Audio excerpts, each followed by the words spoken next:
দয়ার নবী গো, একটা জানোয়ার যার জন্য জান্নাত নাই, যার জন্য জাহান্নাম নাই, যার কিয়ামতের দিন জান্নাত হবে না জাহান্নাম হবে না গো দয়ার নবী, সেই যদি জানোয়ার আপনি একটা নবী, আপনি একটা রাসূল, আপনার মতো নবীকে যদি সাজদা করতে পারে, আমরা হলাম আপনার উম্মত, আমরা হলাম মানুষ, আমাদের জন্য জান্নাত রয়েছে, আমাদের জন্য জাহান্নাম রয়েছে। নবী গো, আমরা হক রাখি যে আপনাকে সাজদা করব। উট একটা জানোয়ার যদি আপনাকে সাজদা করে, তবে আমরা মানুষ হয়ে কেন আপনাকে সাজদা করব না? আমরাও আপনাকে সাজদা করব। দয়ার নবী ফতোয়া দিয়ে দিলেন, রে আমার উম্মতরা শুনে নাও, কোন মানুষকে সাজদা করবে আল্লাহ পারমিশন দেয়নি, কোন মানুষকে মানুষ সাজদা করবে আল্লাহ জায়েজ করেননি। যদি রব্বুল আলামিন কোন মানুষ সাজদা করার পারমিশন দিতেন, আল্লাহ যদি কোন মানুষকে সাজদা করার আল্লাহ যদি ফরমান জারি করতেন, তাহলে পৃথিবীতে জমিনের উপরে আল্লাহ রব্বুল আলামিন সমস্ত মহিলাকে বলতেন, মহিলা রে তোমরা নিজের স্বামীকে তোমরা সাজদা করো। কিন্তু আল্লাহ রাব্বুল আলামিন ব্যতীত মানুষকে সাজদা করা যায় যে নয়, এই জন্য মহিলারা নিজের স্বামীকে সাজদা করতে পাবে না। নারে তাকবীর। এতখানি হক রয়েছে, সুবহানাল্লাহ। মা আয়েশা রাদিয়াল্লাহু তাআলা আনহা একদিন বাড়িতে বসে বসে ডুকরে ডুকরে কাঁদছেন। নবীজি বাড়িতে নাই, কোথায় গেছেন? এবার বাড়িতে যদি ঢুকছেন তো বিবি কাঁদছে। আপনারা বলেন, জালসা শুনে যখন আপনি বাড়িতে যাবেন, আপনার স্ত্রীটা যদি কাঁদে, আপনি জিজ্ঞাসা করবেন না, হাগো কেন তুমি কাঁদছো? করবেন না? করবেন না? করবেন। তো নবীজি বাড়িতে ঢুকলেন, ঢুকার পর দেখছে, আরে আমার স্ত্রীটার চোখে পানি। নবীজি বিবিকে বললেন, আয়েশা মা ইউবকিকে, কে তোমাকে কান্দালো? আয়েশা কেন তুমি কান্দো? কি ব্যাপারটা? তোমার চোখে কেন পানি? আয়েশা তোমার পেটে ক্ষুধা লেগেছে নাকি? তোমাকে কোনো মানুষ কথা বলেছে নাকি? কেন তুমি কান্দো? আয়েশা বলে দাও।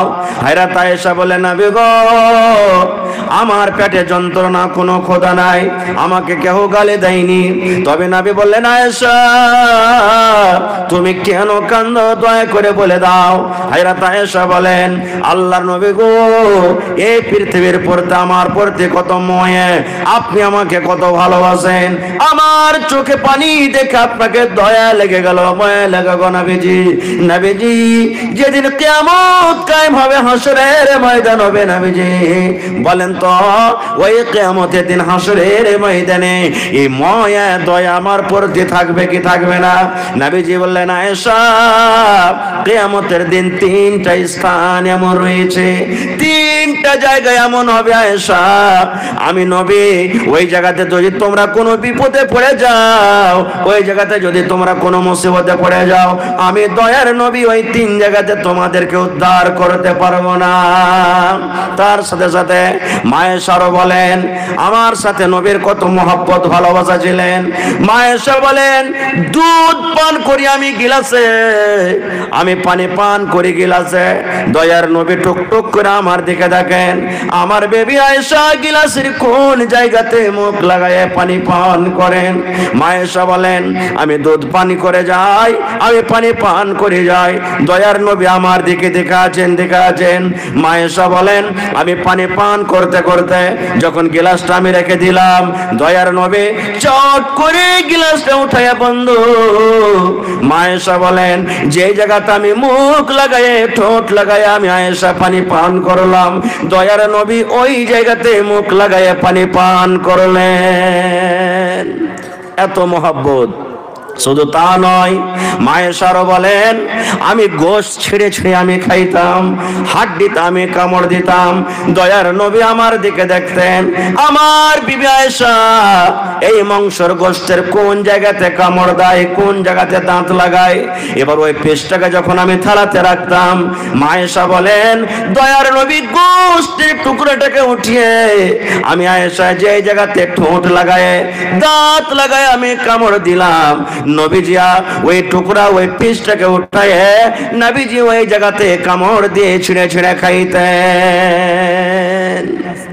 এরকম মহব্বত ভালোবাসা নবী বিবির সাথে। আর আমাদের ভালোবাসা কি জানেন?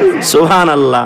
আমার কোনো ভাই ভাত খেতে বসেছে, ভাত খেতে খেতে যদি ধরেন যে চেটি ভাত বেশি হয়ে গেছে, যদি বলে যে হালেমার মা ভাত কটা খেয়ে নাও, তো মা খালারা কি বলবেন?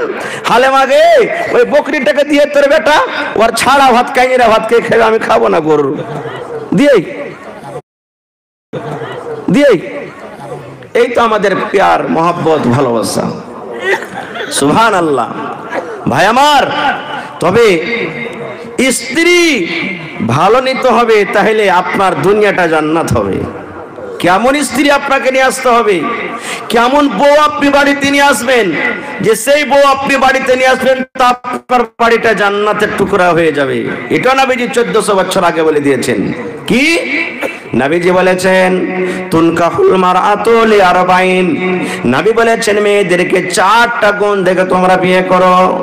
1 নম্বর হলো লে মালে হা, যাকে তুমি বিয়ে করবে, এরে যুবক তুমি দেখো সেই মেয়ের কাছে মাল আছে কিনা, জমি আছে কিনা, টাকা আছে কিনা, বাড়ি আছে কিনা, ঘর আছে কিনা।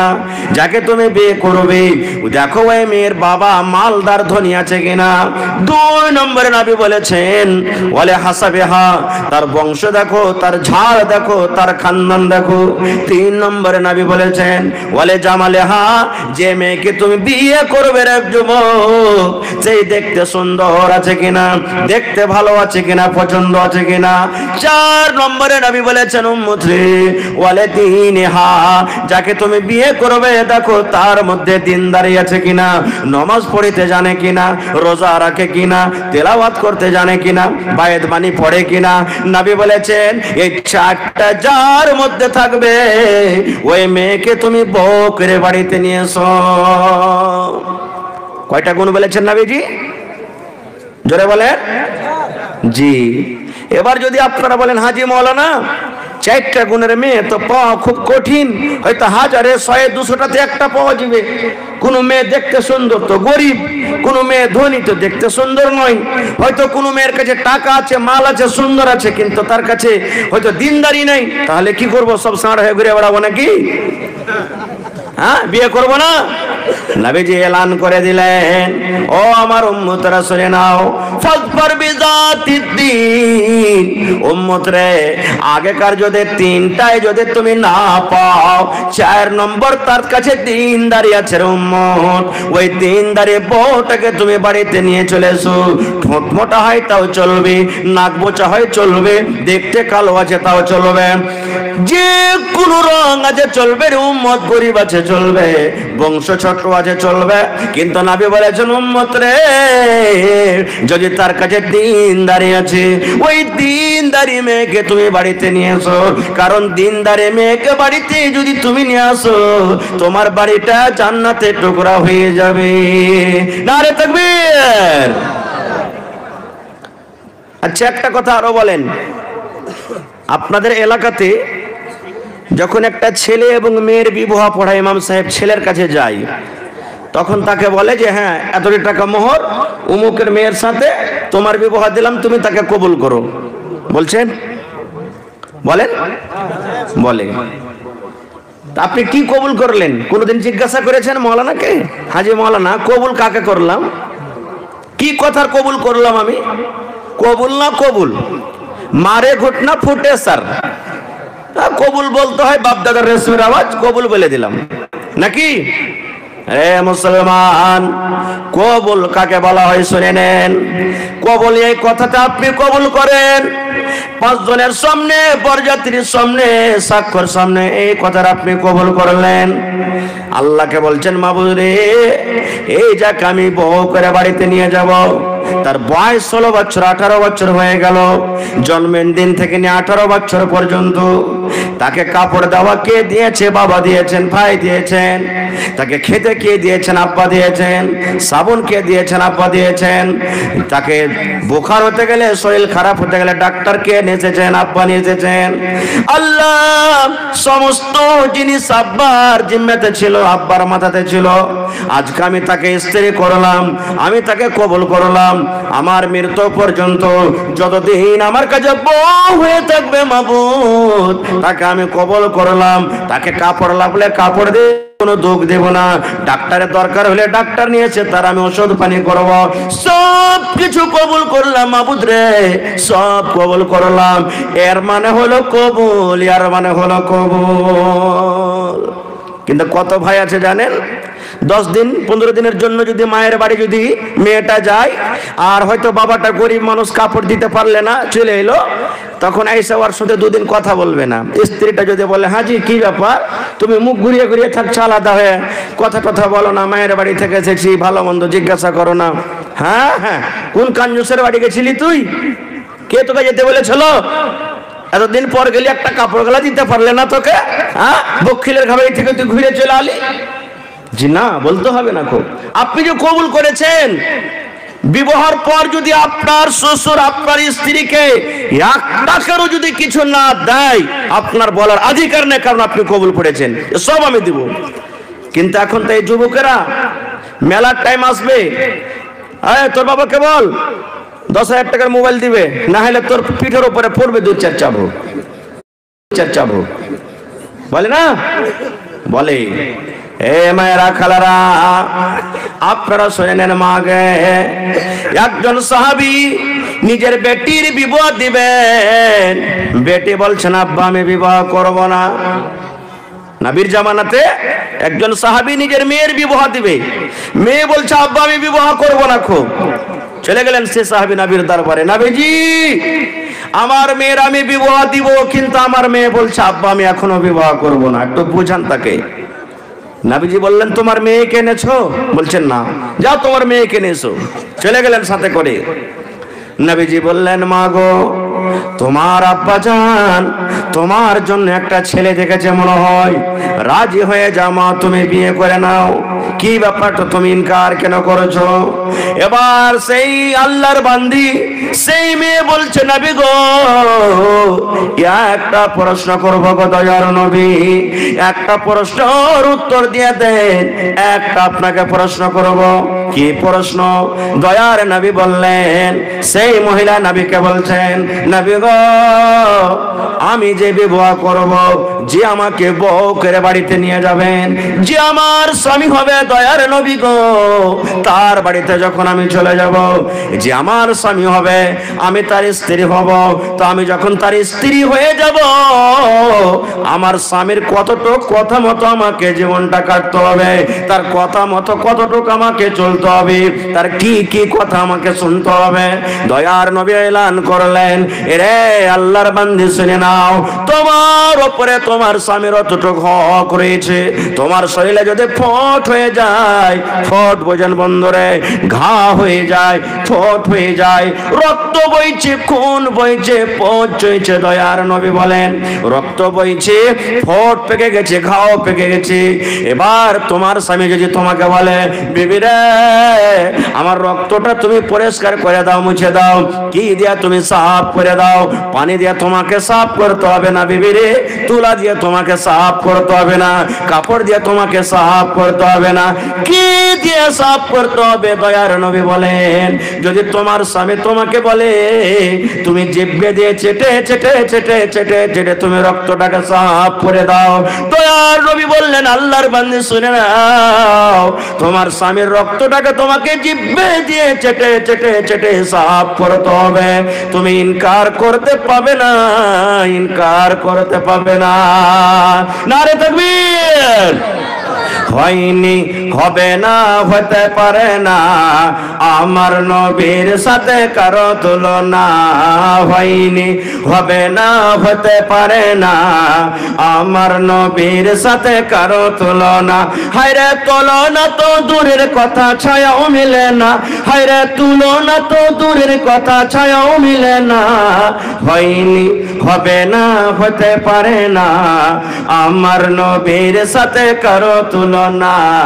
হয়নি, হবে না, হতে পারে না, আমার নবীর সাথে কারো তুলনা। সকল নবী রাসূল ছিলেন খোদার দিওয়ানা, দো নয়নে দেখবো খোদা ছিল তামান্না। সকল নবী রাসূল ছিলেন খোদার দিওয়ানা, দো নয়নে দেখবো খোদা ছিল তামান্না। আরে মোর নবীকে ডেকে নিলেন, আরে মোর নবীকে ডেকে নিলেন, দেখবে বলে রব্বানা, হয়নি, হবে না, হতে পারে না আমার নবীর সাথে কারো তুলনা, হয়নি, হবে না, হতে পারে না আমার নবীর সাথে কারো তুলনা। ইউসুফকে দেখে যারা আঙ্গুল কেটেছে তারা কি আমার নবীর রূপ দেখেছে? ইউসুফকে দেখে যারা আঙ্গুল কেটেছে তারা কি আমার নবীর রূপ দেখেছে? আরে দেখতো যদি কেটে দিত, আরে দেখতো যদি কেটে দিত কলিজাখানা, হয়নি, হবে না, হতে পারে না আমার নবীর সাথে কারো তুলনা। হায়রে তুলনা তো দূরের কথা, ছায়াও মিলে না, হয়নি, হবে না, হতে পারে না আমার নবীর সাথে কারো তুলনা। যার শানে আল্লাহ তাআলা করলেন ঘোষণা, খলকে আযীম আমার শাহে মদিনা, যার শানে আল্লাহ তাআলা করলেন ঘোষণা, খলকে আযীম আমার শাহে মদিনা, মুসলমানি নবী ছাড়া কিছুই মানে না, মুমিনি কোরআন ছাড়া কিছুই বুঝে না, হয়নি, হবে না, হতে পারে না আমার নবীর সাথে কারো তুলনা। হায়রে তুলনা তো দূরের কথা, ছায়াও মিলে না, হয়নি, হবে না, হতে পারে না আমার নবীর সাথে কারো তুলনা। নারে তাকবীর। বন্ধুগণ, তাহলে